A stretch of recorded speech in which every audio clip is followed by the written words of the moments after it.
students, most of the pronouns we have completed.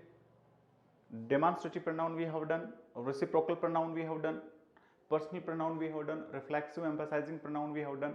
Right now we are going to learn relative pronoun. Relative pronoun shows genitive case, shows genitive. In Hindi it is known as संबंधवाचक सर्वनाम. These are relative pronouns who, that is known as subjective case. In Hindi meaning of relative pronoun is जो कि, but in interrogative it is known as कौन. Who plus am is a word morphalized as whom. It works as object. The Hindi meaning of whom in relative pronoun is जिससे, but interrogative it takes किससे, whose. It means किसका, जिसका. It shows genitive case, it shows relation. The Hindi meaning of relative pronoun is जिसका या जिसकी, but in interrogative it means किसका. When it is time related word, the Hindi meaning of when in relative pronoun is तब या जब, but in interrogative it is known as कब. Where it shows place. The Hindi meaning of relative pronoun of where is जहाँ, but in interrogative it is known as कहाँ. Why it shows reason. The Hindi meaning of it may be क्यों, इसलिए. और in interrogative it is known as क्यों. Which it shows group. उनमें से कोई एक हो, कौन सा है, कौन से इसका अर्थ हो सकता है, दैट को मैं आगे साथ डिस्कस कर रहा हूँ. हाउ मैनर दिखाता है, किस प्रकार से, व्हाट स्टेट दिखाता है, जो कुछ. अब मैं आपके साथ में एक बड़ी बात आपको यहाँ बताने वाला हूँ, मेरी बात ध्यान से सुनिएगा. With the help of relative pronoun we can make complex sentence. सबसे पहली बात तो ये है कि कॉम्प्लेक्स सेंटेंस होता क्या है. मैं आपको इस सेंटेंस में ही समझाता हूँ. Ram Who killed Ravan was the incarnation of Lord Vishnu. यहाँ आप ध्यान रखिएगा कि who killed Ravan एक सेंटेंस है, और Ram who was the king of was the incarnation of Lord Vishnu. तो ये जो आपका सेंटेंस है ये मैन क्लॉज है. कौन सा क्लॉज है, मैन क्लॉज. और who killed Ravan ये आपका सबऑर्डिनेट क्लॉज है. कौन सा क्लॉज है बेटा, सबऑर्डिनेट क्लॉज है. When we have subordinate and main clause in a sentence, that sentence is known as complex sentence. Hindi में आप इसको जटिल वाक्य कह सकते हैं, यौगिक वाक्य कह सकते हैं. क्यों, क्योंकि इसमें मैन क्लॉज और सबऑर्डिनेट क्लॉज दोनों सेंटेंस हैं. कैसे, क्योंकि Ram was the incarnation of Vishnu. Ram थे वो विष्णु भगवान के अवतार थे. ये अपने आप में एक पूरा सेंटेंस, इसलिए मैन क्लॉज हो गया. लेकिन इस सेंटेंस में एक और था, हु किल्ड रावण, जिसने रावण को मारा. तो यहाँ पर हु जो है वो राम को मॉडिफाई कर रहा है, लेकिन हु किल्ड रावण अपने आप में कंप्लीट सेंटेंस नहीं है. To get its own meaning it needs the remaining sentence. Such kind of sentence are known as subordinate clause.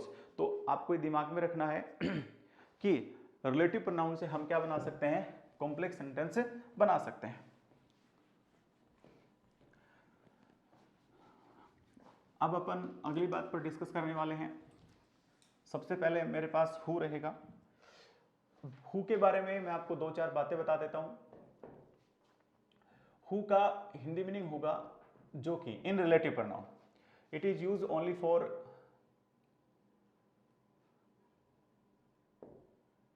Life living things. ये सिर्फ जीवित वस्तुओं के लिए काम में लिया जाएगा. It functions as subject. Number third, आप सब कुछ भूल सकते हैं. जो अभी आपको मैं बात बताने वाला हूं वो बड़ी काम की चीज है, उस पर आप ध्यान देंगे. इसमें क्या होगा, यहां सबसे पहले आपके पास सब्जेक्ट हो सकता है, बाद में आप हु लगाइए. इसके आगे मैन वर्ब हो सकता है, कोई भी हेल्पिंग वर्ब हो सकती है, या कोई भी मॉडल वर्ब हो सकती है. यानी मैन वर्ब यानी आपका डायनामिक वर्ब हो सकता है, लेक्सिकल वर्ब हो सकती है, एक्सिलरी वर्ब हो सकती है, या कोई फिर आपकी मॉडल वर्ब हो सकती है. चलिए 4-5 एग्जांपल अपन डिस्कस करते हैं. राणा प्रताप.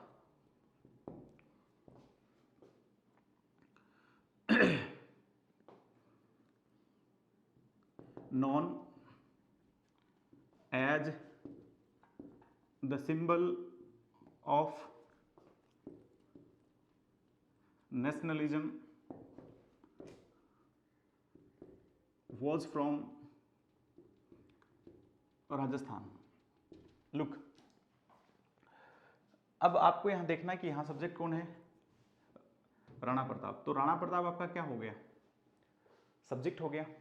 फिर यहां पर आप देखिए क्या रखा है, यहाँ पर आप क्या रखा है, एक्सिलरी वर्ब, हेल्पिंग वर्ब रखी है। तो सब्जेक्ट है और एक्सिलरी बीच में गैप है, तो हम यहाँ पर क्या भर देंगे, हु भर देंगे।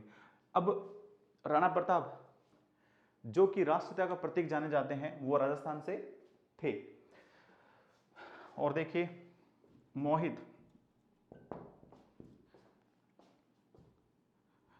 Teachers English is from UP. यहां आप देखिएगा मोहित टीचर्स, मोहित वापस आपका सब्जेक्ट है, टीचर्स आपकी क्या होगी, ये आपकी मैन वर्ब होगी, यानी डायनामिक वर्ब हो गई, लेक्सिकल वर्ब हो गई, इज फ्रॉम यूपी। तो आप यहां देखिए कि सब्जेक्ट है और मैन वर्ब दे रखी है, अपन यहां पर क्या फिलअप करेंगे, हु करेंगे। तो Mohit who teachers English is from UP. एक और एग्जांपल अपन देखेंगे, कल्पना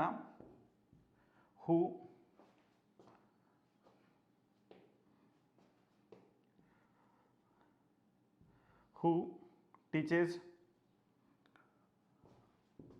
singing song is from south India. यहां हम देखेंगे कल्पना आपका सब्जेक्ट हो गया, टीचर्स आपका मैन वर्ब हो गया, तो यहां अपन ने हु करा।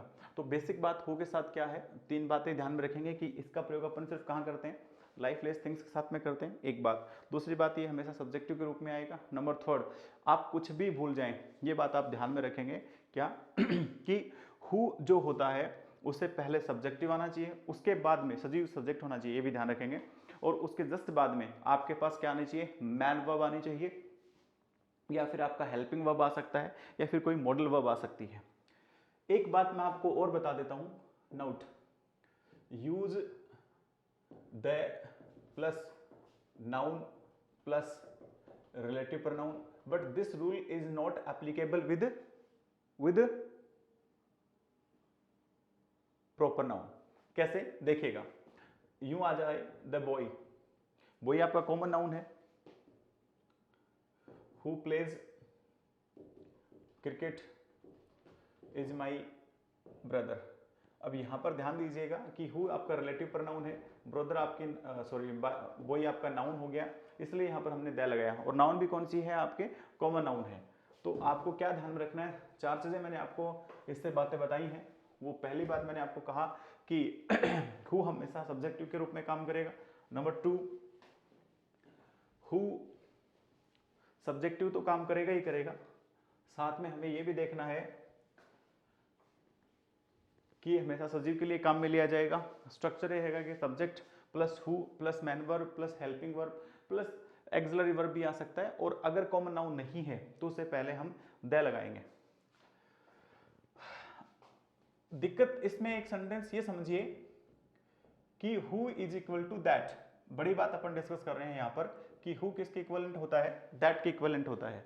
मैं आपको एक वापस रिपीट कर देता हूं कि हु यहां पर किसके इक्विवेलेंट होता है, दैट के इक्विवेलेंट होता है, यानी दैट भी सजीव के लिए काम में लिया जा सकता है, ये लिविंग थिंग्स के लिए काम में लिया जा सकता है, यानी दैट सब्जेक्ट का भी काम कर सकता है। देखिए कैसे, जहां जहां मैं द हु का प्रयोग करूंगा वहां वहां दैट का प्रयोग मैं कर सकता हूं। देखिए कैसे, महिमा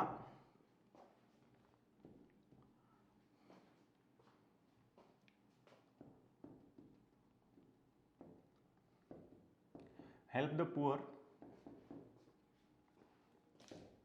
is a teacher। आप ध्यान दीजिए, मोहित सब्जेक्ट हो गया आपका, शुड आपका मॉडल वर्ब हो गया, हेल्प मैन वर्ब हो गया, द पुअर आपका ऑब्जेक्ट हो गया, इज अ टीचर। अब आपको यहां ये ध्यान रखना है कि मैं यहां हु भी लगा सकता हूं और दैट भी लगा सकता हूं। मैं कहना यह चाह रहा हूं कि who is equal to that, who is equal to that, अर्थ वही देगा मोहित, ठीक है, शुड हेल्प द पुअर, आप इसका मोहित जिसको गरीबों की सहायता करनी चाहिए वह एक अध्यापक है। एक और एग्जाम्पल अपन देखेंगे, अनामिका यहाँ आप दैट लगा सकते हैं, यहाँ आप हु भी लगा सकते हैं।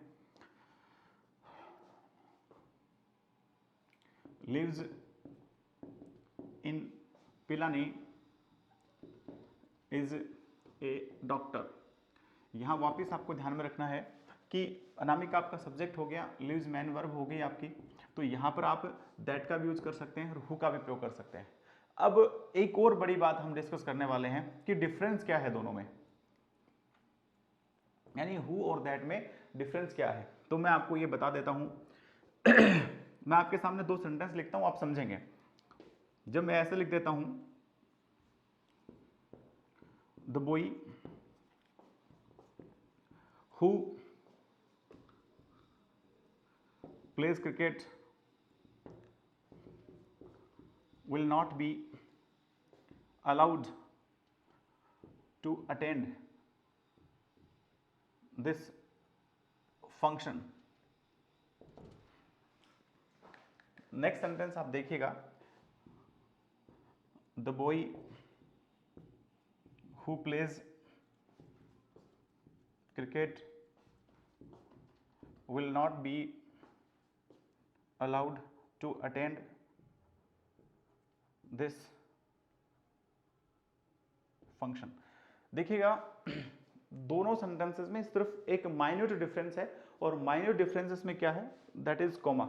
इस sentence the boy who plays cricket will not be allowed to attend this function, यानी इसका अर्थ होगा कि जो लड़के क्रिकेट खेलते हैं, कोई भी हो सकता है वो लड़का, यानी everyone who plays cricket is not allowed to attend this function, यानी इस फंक्शन में वो नहीं आएगा।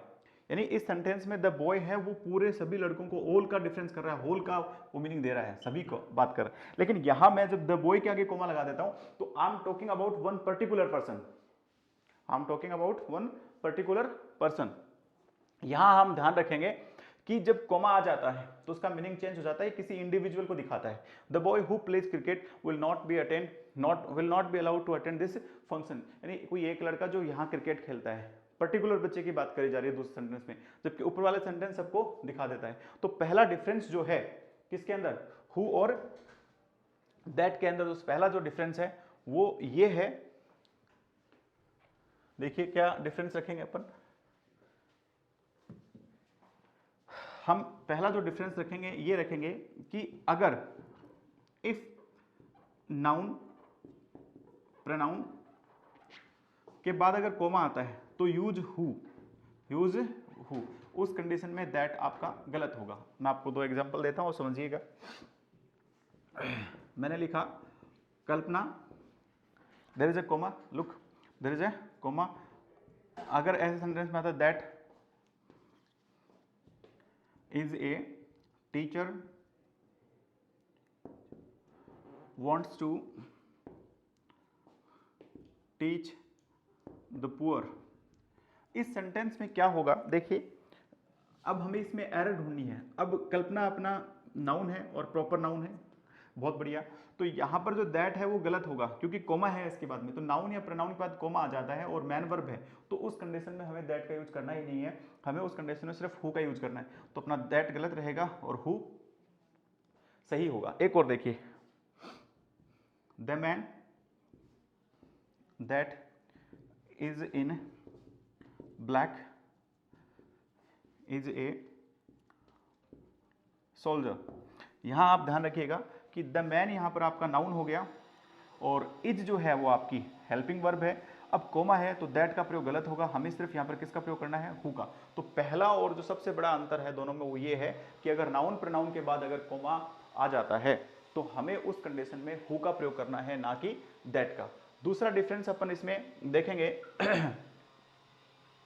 सुपरलेटिव डिग्री का आपने नाम सुना होगा, अगर नहीं सुना है तो मैं आपको शॉर्ट में दो चार बातें उससे संबंधित बता देता हूं, शायद आपके काम आएंगी। जैसे मैंने आपको बताया कि नाउन और प्रोनाउन के बाद अगर कॉमा आ जाता है तो उस कंडीशन में सिर्फ और सिर्फ अपन हु का प्रयोग करेंगे। ठीक उसी तरह से नोट नंबर 2 में मैं आपको बता दूंगा कि अगर सुपरलेटिव डिग्री आती है, सुपरलेटिव डिग्री हम किसको बोलते हैं, मैं बताता हूं आपको कि जिसमें मोस्ट आता हो या फिर est जुड़ता हो वो सुपरलेटिव डिग्री होती है। सुपरलेटिव डिग्री में दैट का यूज होगा, नॉट हु। यानी सुपरलेटिव डिग्री अगर कहीं आ जाती है तो हमें उस कंडीशन में सिर्फ और सिर्फ किसका यूज करना है, दैट का यूज करना है, ना कि हु का। देखिए कैसे, राजेश, अब अगर ऐसे आ जाता है who is the tallest boy is missing, इसमें एरर ये है कि देखो यहां पर टॉलेस्ट ई एस्टिमल सुपरलेटिव डिग्री है, इसलिए हु नहीं आएगा और यहां पर क्या आएगा, दैट आएगा। Rajesh that is the tallest boy is missing, Rajesh जो कि सबसे लंबा लड़का है वह मिसिंग है, यानी सुपरलेटिव डिग्री होने पर दैट आएगा, हु नहीं आएगा। देखिए, the girl who that is the most beautiful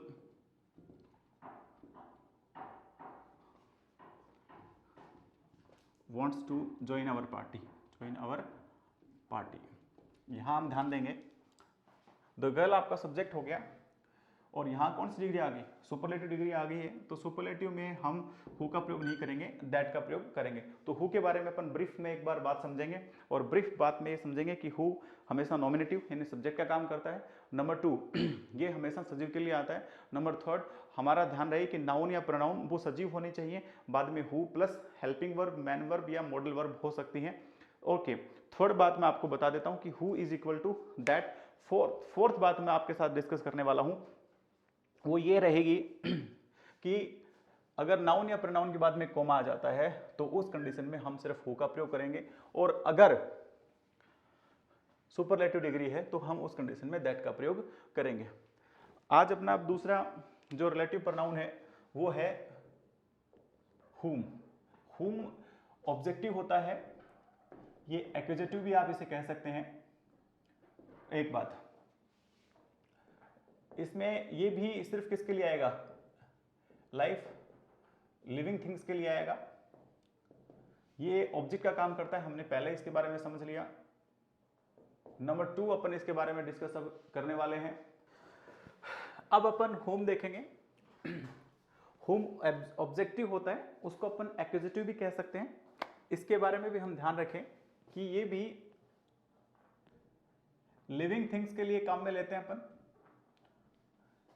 structure हम ध्यान में रखेंगे कि ऑब्जेक्ट हो, बाद में अपन होम लगाएंगे और बाद में अपन सब्जेक्ट लगाएंगे। जैसे मैंने लिखा Ravan whom Ram killed was from Lanka. यहां देखिएगा सब्जेक्ट कौन है, राम है, उसने काम किया किल्ड का, किसको मारा, रावण को, तो रावण क्या हुआ, object. The lady whom you saw in the market was from Kanpur. तो यहां हम ध्यान देखेंगे द लेडी आपका सब्जेक्ट हो गया, सॉरी ऑब्जेक्ट हो गया, यू आपका सब्जेक्ट हो गया, किसको देखा, उस औरत को देखा, तो औरत यहां पर ऑब्जेक्ट है, इसलिए हम क्या लगाएंगे, होम लगाएंगे। Mohan whom the PM rewarded was known for teaching। Look, subject who rewarded, PM whom, Mohan object. तो ये ध्यान रखें कि अगर ऑब्जेक्ट पहले है और सब्जेक्ट बाद में तो whom का प्रयोग अपन करेंगे। वापस हम उसी बात पर ध्यान दें, note whom can be replaced by that. मैं या यूं कहूं कि दैट है वो सब्जेक्टिव का भी काम करता है और दैट ऑब्जेक्टिव का भी काम करता है। देखिए कैसे, जैसे मान लीजिए मैं लिखूं लता whom, या फिर मैं क्या लिखूं, that Garima met is a dancer. इस कंडीशन में मैं क्या कर सकता हूं, होम का भी प्रयोग कर सकता हूं और दैट का प्रयोग भी कर सकता हूं।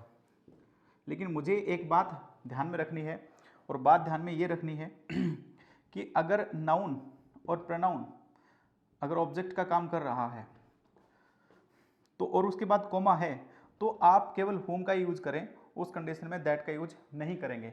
For example Lalit Lalita whom Sagar gave a pen is missing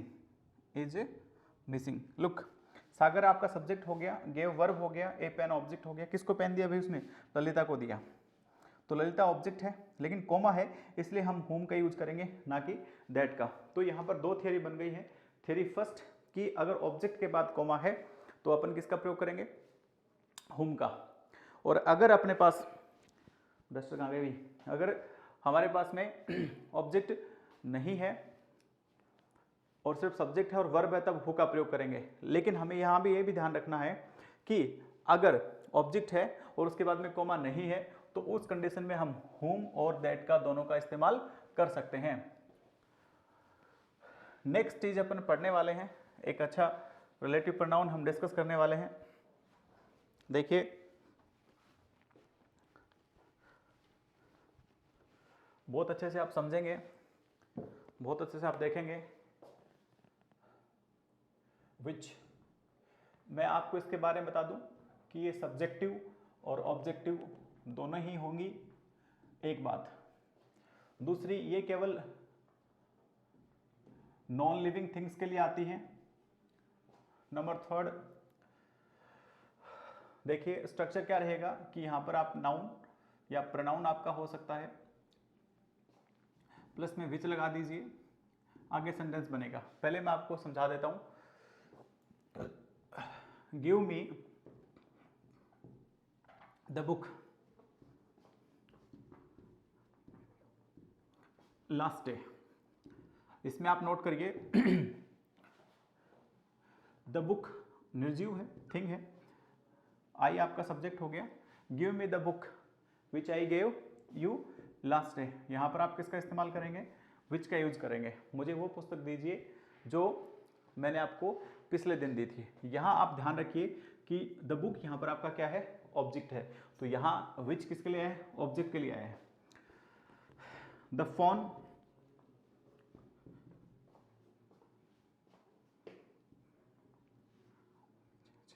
the phone blank which has functions based on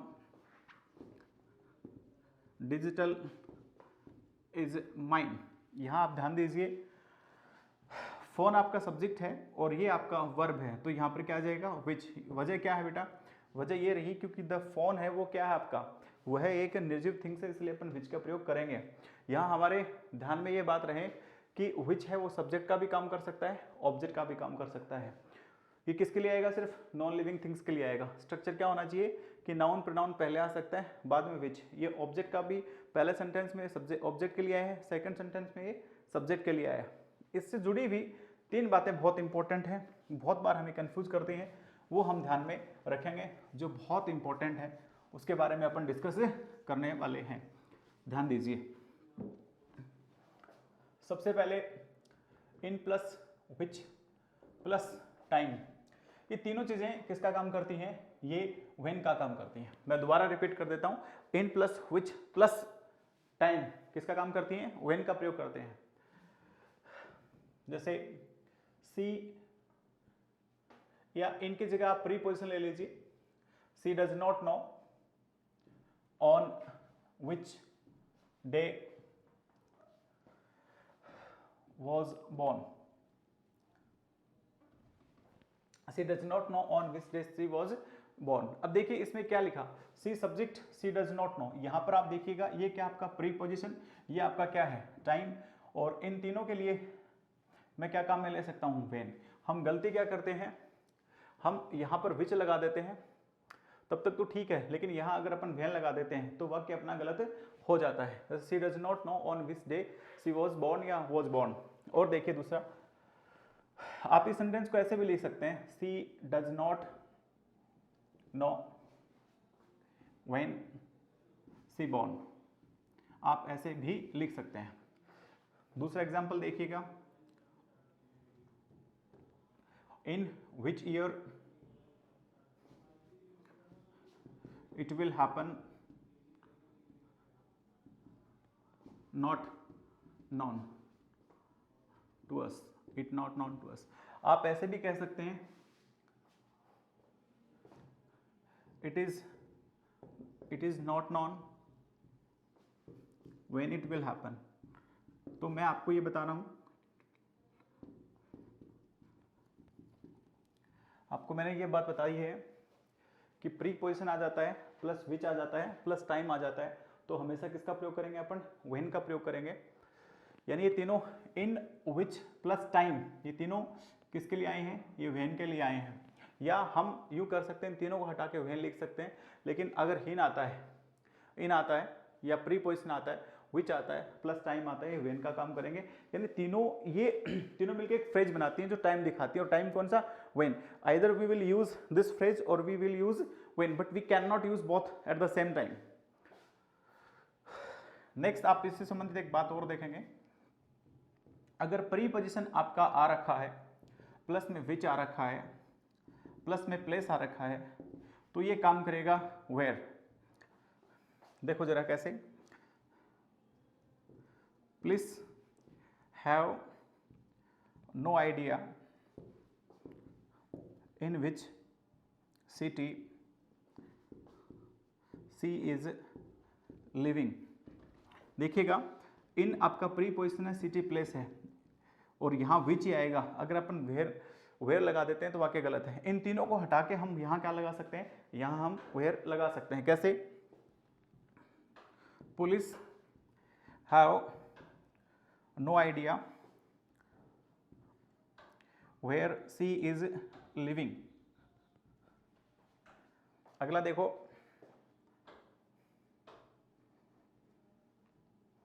Monika has not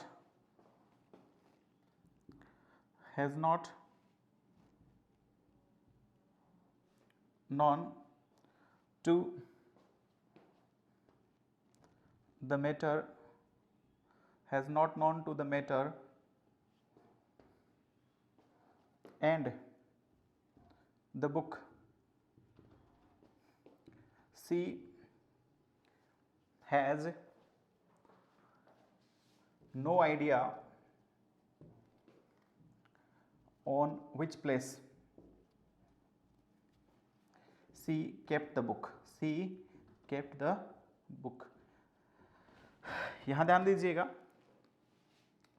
on plus place, तो ऑन प्लस प्लेस आ रखे हैं, ये यहाँ पर विच आएगा, और इन तीनों फ्रेज के लिए अपन किसका प्रयोग कर सकते हैं, वेयर का प्रयोग कर सकते हैं। तो पहली बात आपके क्या दिमाग में रहनी चाहिए कि preposition plus which plus time, तो वो काम करेगा व्हेन का। और अगर डस्टर भाई कहाँ गया, और अगर मान लीजिए कि प्रीपोजिशन है और उसके बाद में विच है और बाद में प्लेस है, तो वो काम करेगा वेयर का। ठीक इसी प्रकार से एक और चीज है जो अभी मैं आपके साथ डिस्कस करने वाला हूं।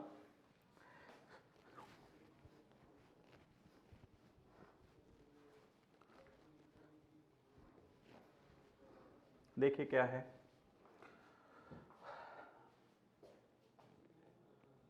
फोर आ जाता है प्लस विच आ जाता है प्लस रीजन आ जाता है, तो हम यहां पर ये काम करेगा वाई का। देखिए कैसे, नो वन नोज, कोई नहीं जानता, फॉर विच रीजन, किस वजह से, ही स्लेप्ट रोहित, कोई नहीं जानता कि उसने रोहित को थप्पड़ क्यों मारा। वी आर स्टिल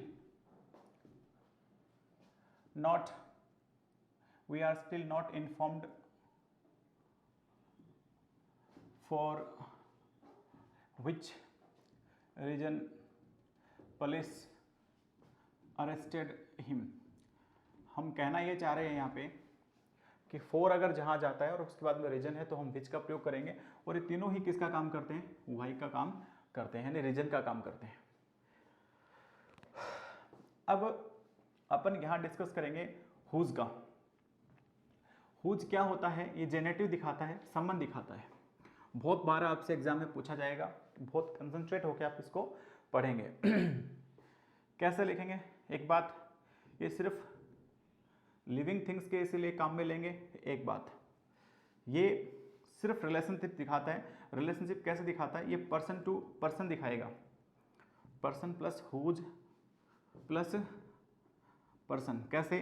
देखिए, Gauri whose father is a doctor wants to be a teacher. देखिए यहाँ पर गौरी का फादर का संबंध है। मैं बात किसकी कर रहा हूँ? Gauri whose father is a doctor. Gauri जिसके पिताजी एक डॉक्टर है, वह एक अध्यापक बनना चाहती है। तो यहाँ पर हुज आया क्योंकि गौरी और फादर का संबंध है। फिर ऐसे देखो, Lalit whose teacher is missing is not happy. Mean क्या हुआ? ललित जिसका अध्यापक गायब है वह खुश नहीं है। तो यानी पर्सन का पर्सन के साथ संबंध है तो हम हुज का प्रयोग करेंगे। हुज को रिप्लेस ना विच कर सकता है, ना हु कर सकता है, ना हुम कर सकता है।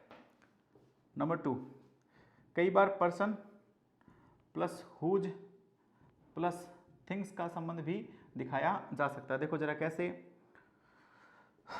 रोहित